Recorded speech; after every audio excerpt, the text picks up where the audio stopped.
ดื่มก่อนนอนดีจริงไหมถ้ามาไขความลับของน้ำมะนาวจริงๆจะรู้เลยว่านอกจากช่วยลดความอ้วนแล้วน้ำมะนาวยังมีประโยชน์ต่อสุขภาพอีกเพียบ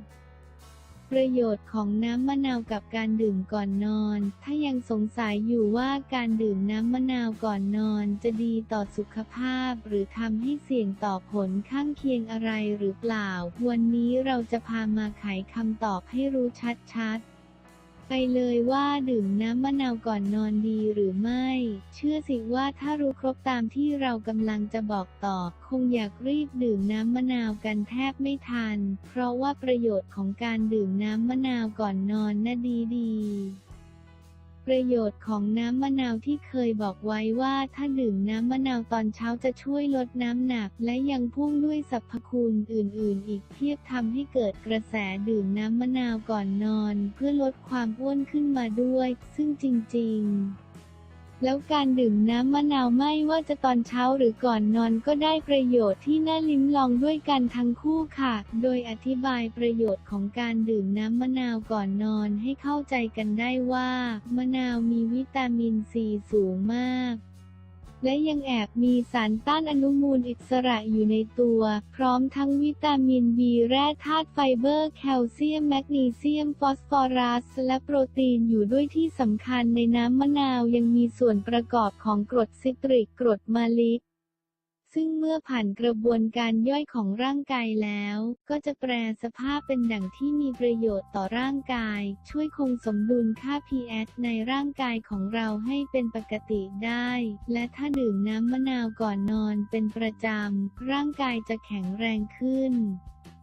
สุขภาพจะดีขึ้นไม่เป็นหวัดง่ายและให้กระดูกแข็งแรงอีกด้วยดื่มน้ำมะนาวก่อนนอนดีไหมดื่มน้ำมะนาวก่อนนอนลดความอ้วนได้จริงไหมมะนาวถือเป็นตัวช่วยอย่างดีที่จะช่วยให้สาวๆลดพุงได้ง่ายขึ้นโดยในทุกๆวันหลังตื่นนอนและก่อนเข้านอนให้ดื่มน้ำมะนาวผสมน้ำอุ่น1 แก้ววิธีนี้จะช่วยกระตุ้นระบบขับถ่ายของสาวๆให้ทำงานได้ดีขึ้นสิ่งที่ตกค้างในร่างกายก็จะลดน้อยลงช่วยให้ลดน้ำหนักได้ง่ายขึ้นด้วยทั้งนี้ไม่เพียงแค่ช่วยลดความอ้วนเท่านั้นแต่การดื่มน้ำมะนาวก่อนนอนยังมีประโยชน์ด้านสุขภาพที่หลายคนอาจคิดไม่ถึงกันด้วยไม่เชื่อลองตามมาอ่านข้อมูลด้านล่างนี้ช่วยในการขับถ่ายสำหรับคนที่ถ่ายยากถ่ายเย็นเป็นนิสัยแนะนำให้ลองดื่มน้ำมะนาวผสมน้ำอุ่นแก้วใหญ่มะนาวน้ำเยอะ1/2 ลูกผสมน้ำอุ่น2 แก้วกาแฟเป็นประจำทุกคืนปริมาณน้ำอุ่นที่ดื่มจะช่วยเพิ่มความคล่องตัวให้ลำไส้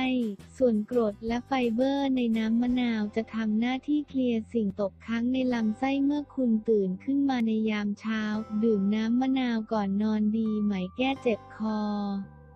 วิตามินซีและสารต้านอนุมูลอิสระในน้ำมะนาวจะช่วยบรรเทาอาการอักเสบในลำคอได้และสำหรับคนที่รู้สึกเจ็บคอเหมือนจะเป็นหวัดลองดื่มน้ำมะนาวผสมน้ำอุ่นและน้ำผึ้งก่อนนอนสักแก้ว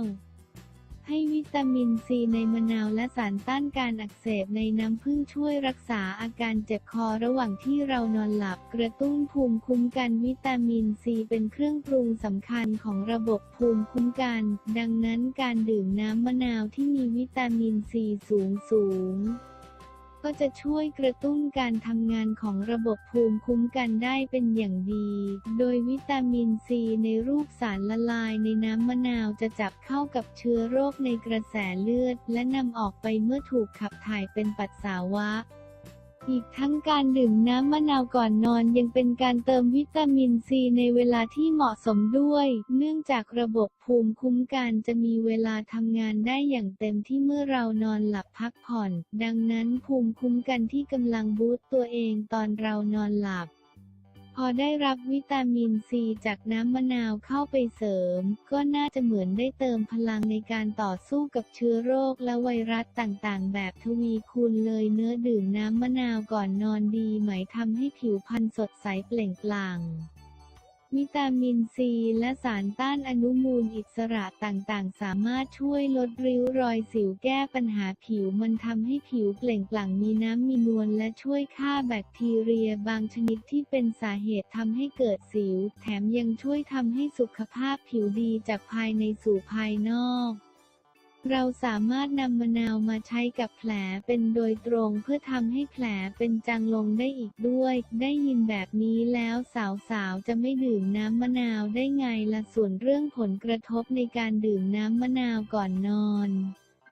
ต้องบอกว่าสำหรับคนที่มียาต้องกินเป็นประจำอาจต้องปรึกษาเภสัชกรหรือแพทย์ประจำตัวก่อนว่าน้ำมะนาวจะไม่ส่งผลกระทบใดๆต่อยาที่กินอยู่แต่สำหรับคนที่ไม่ได้กินยาอะไรอยู่แล้วระวังแค่อย่าโหมดื่มน้ำมะนาวก่อนนอนเข้าไปเกินขนาดก็พอสักวันละแก้วกำลังดีนะคะอ้อ